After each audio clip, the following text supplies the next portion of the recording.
Bonsoir à tous, c'est God ASMR et aujourd'hui on se retrouve pour une nouvelle vidéo débrief du match de huitième de finale de Ligue des Champions.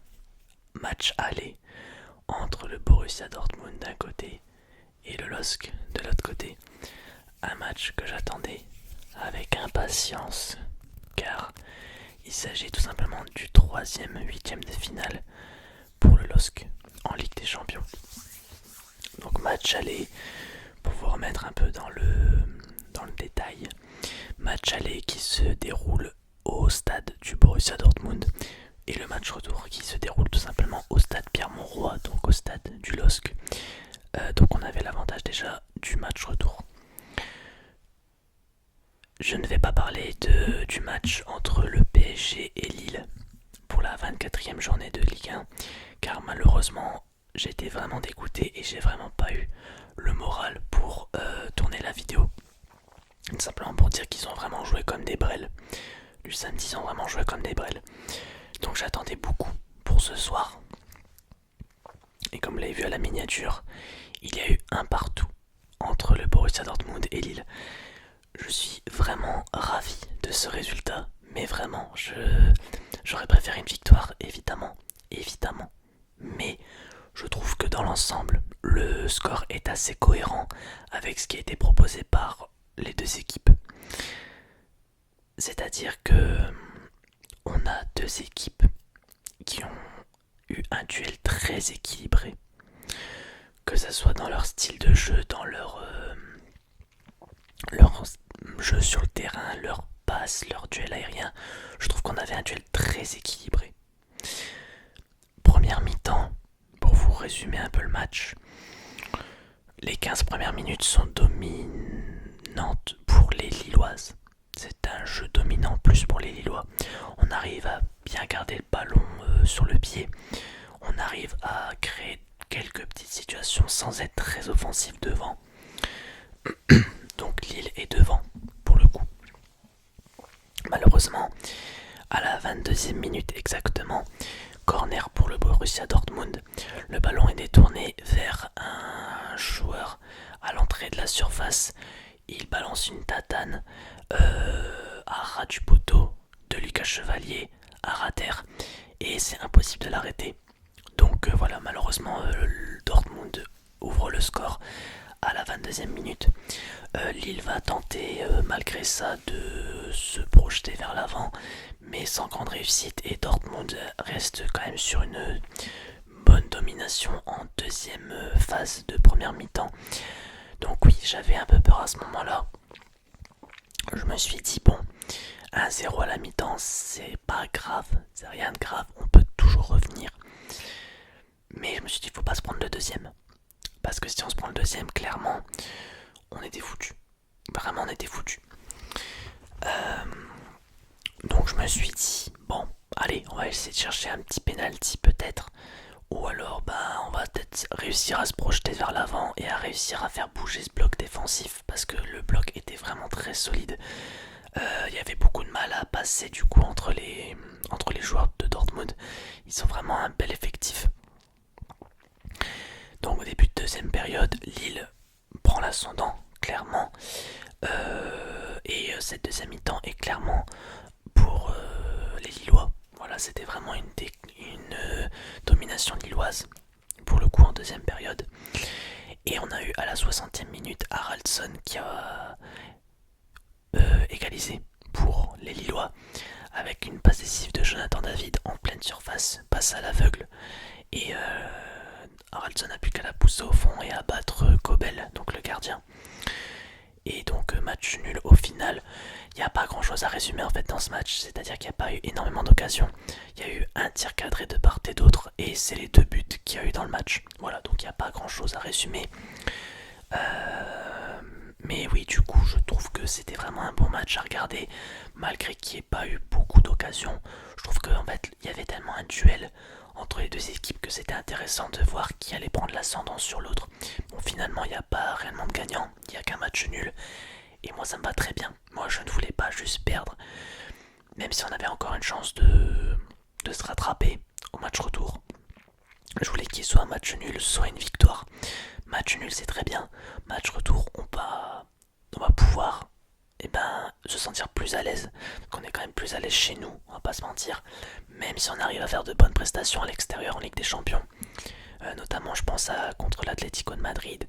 Je pense quand même à Liverpool, même si on a perdu, parce qu'on a perdu que 2-1, quand même faut le dire, face à Liverpool, qui est selon moi la meilleure équipe en ce moment d'Europe. Donc oui, c'est quand même pas rien, Lille en Ligue des Champions. Et c'est vrai que ils font quand même de belles prestations. Et justement, je vais revenir sur les joueurs. Lucas Chevalier, alors Lucas Chevalier n'a pas eu grand chose à faire. Malheureusement, le but, il n'y est pour rien. C'est impossible à arrêter. N'importe quel gardien, ça peut être n'importe qui, personne ne l'aura arrêté. C'est juste un coup de chance de Dortmund, une grosse tatane à rater, à ras du poteau, qui même fait poteau rentrant, je pense. Lucas Chevalier, c'est pas sur lui que je vais taper dessus. De toute façon, toute l'équipe a bien joué, mis à part peut-être deux joueurs où je vais peut-être être un peu plus dur. Mais Lucas Chevalier, c'est clairement pas sur lui que je vais taper dessus. Il a fait son match. Voilà, il n'y a pas fait d'énormes erreurs. Il n'y a pas eu d'erreur à proprement parler, donc j'ai rien repéré. Donc ouais, merci Lucas Chevalier, t'as toujours été rassurant dans ce match. Sur le côté gauche, donc en défenseur gauche, nous avions Ismaili. Ismaili qui, comme d'habitude, selon moi, fait toujours d'excellents matchs. Et encore une fois, il a été très rassurant sur son côté gauche. Il a rarement été mis à rude épreuve face aux attaquants du Borussia Dortmund. Donc oui, c'était vraiment un bon match de Ismaili. On a eu également Alexandro en défenseur central. Alors Alexandro, c'était un peu mi-figue mi-raisin à certains moments, c'est-à-dire qu'il y avait des décisions qui n'étaient pas très sereines. On avait des dégagements au hasard, des tentatives très risquées pour aller vers l'avant et pour passer les joueurs qui lui mettaient la pression. Donc ouais, c'était un peu... Bon, après c'est le caractère d'Alexandro, il est clairement comme ça, mais j'ai toujours peur qu'il perd le ballon. Donc attention Alexandro, mais globalement son match est bien. Il a su être présent en termes de défense et il a bien apporté son jeu. Diakité, défenseur central, c'est un des meilleurs défenseurs pour le coup dans ce match.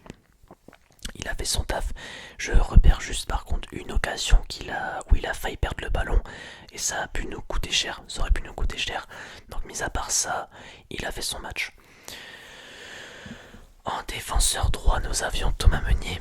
Thomas Meunier qui a fait son match et qui rencontrait son ancien club, donc le Borussia Dortmund, parce qu'il a joué à Dortmund, Thomas Meunier, qui a fait son match. Il a clairement eu une bonne vision de jeu. Alors il a essayé de combiner avec Ethan Mbappé, parce que du coup j'en ai pas parlé de Ethan Mbappé, mais comme Ethan Mbappé était titulaire ce soir, il y a un petit souci en fait de communication entre les deux, mais après ça c'est assez logique, étant donné que Mbappé n'a jamais été titulaire avec le LOSC, à part ce soir du coup, mais il y avait un petit problème de communication entre les deux, mais ça me paraît logique, ils n'ont pas l'habitude, mais ça se travaille. Ça se travaille et c'est vrai que malheureusement sur le côté droit c'est ce qui manquait un petit peu. Mais Thomas Meunier a fait son match. En milieu de terrain nous avions trois milieux. On avait Boadi, Benjamin André et Ngalaïel Moukao. Clairement je vais pas préciser chaque joueur à la fois parce que clairement ils ont fait leur match tous les trois. Et Boadi qui a été vraiment exceptionnel en termes de relance de jeu.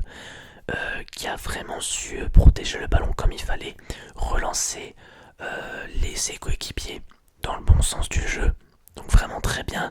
Benjamin André qui a vraiment été très présent également, notre capitaine, qui a été très très présent également, qui a récupéré pas mal de ballons, fait de belles passes vers l'avant pour ses coéquipiers, donc vraiment très bien.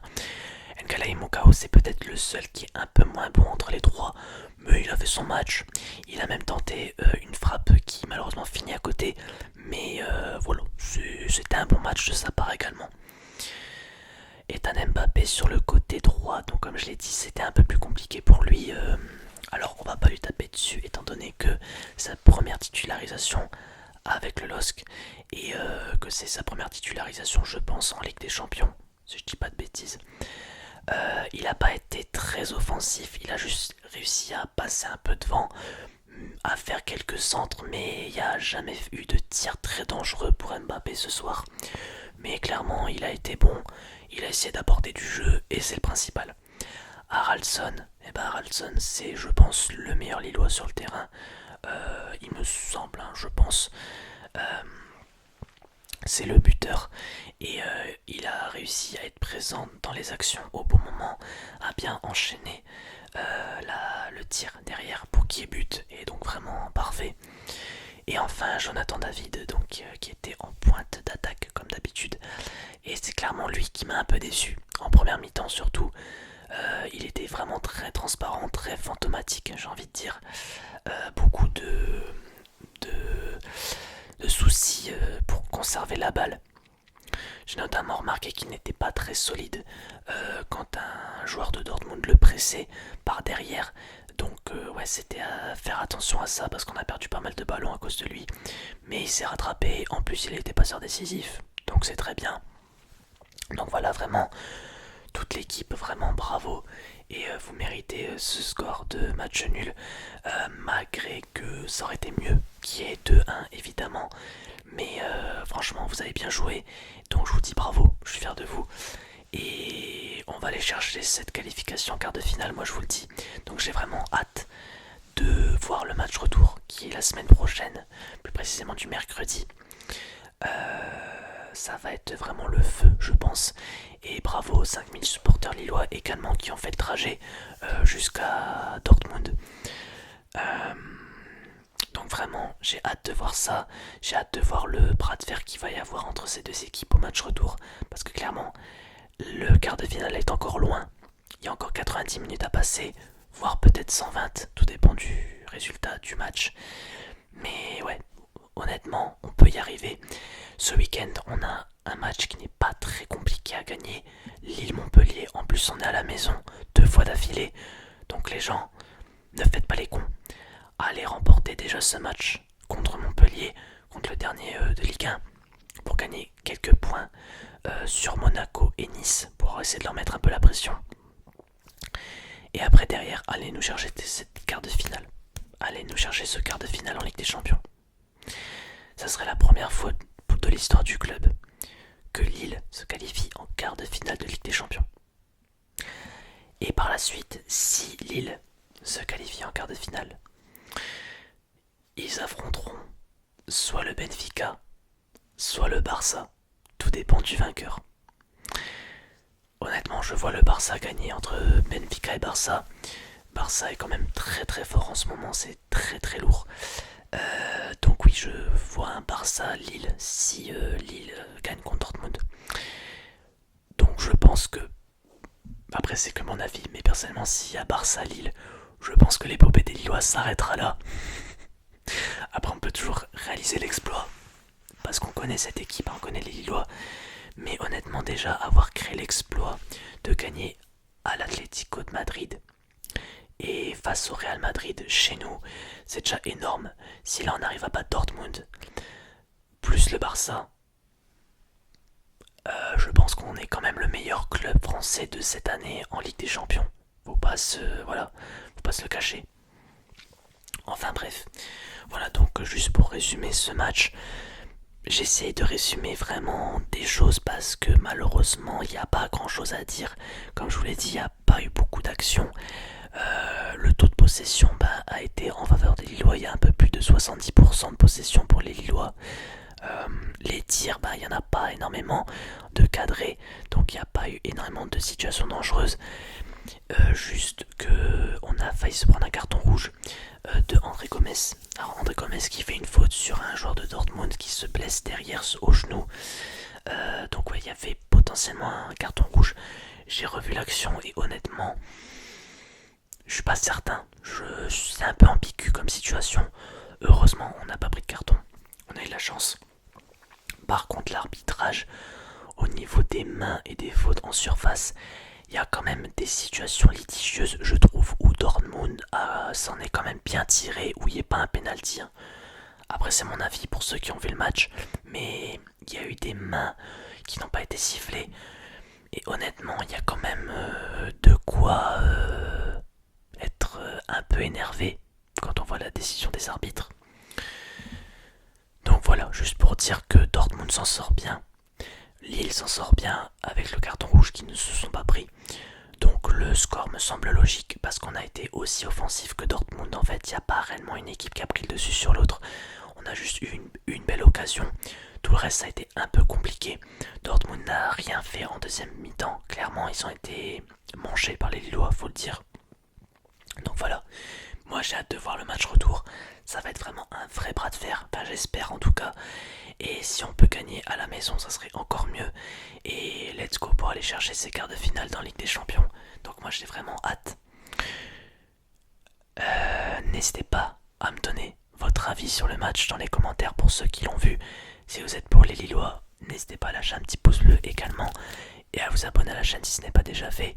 Je vous dis à la prochaine pour une nouvelle vidéo. Allez, ciao.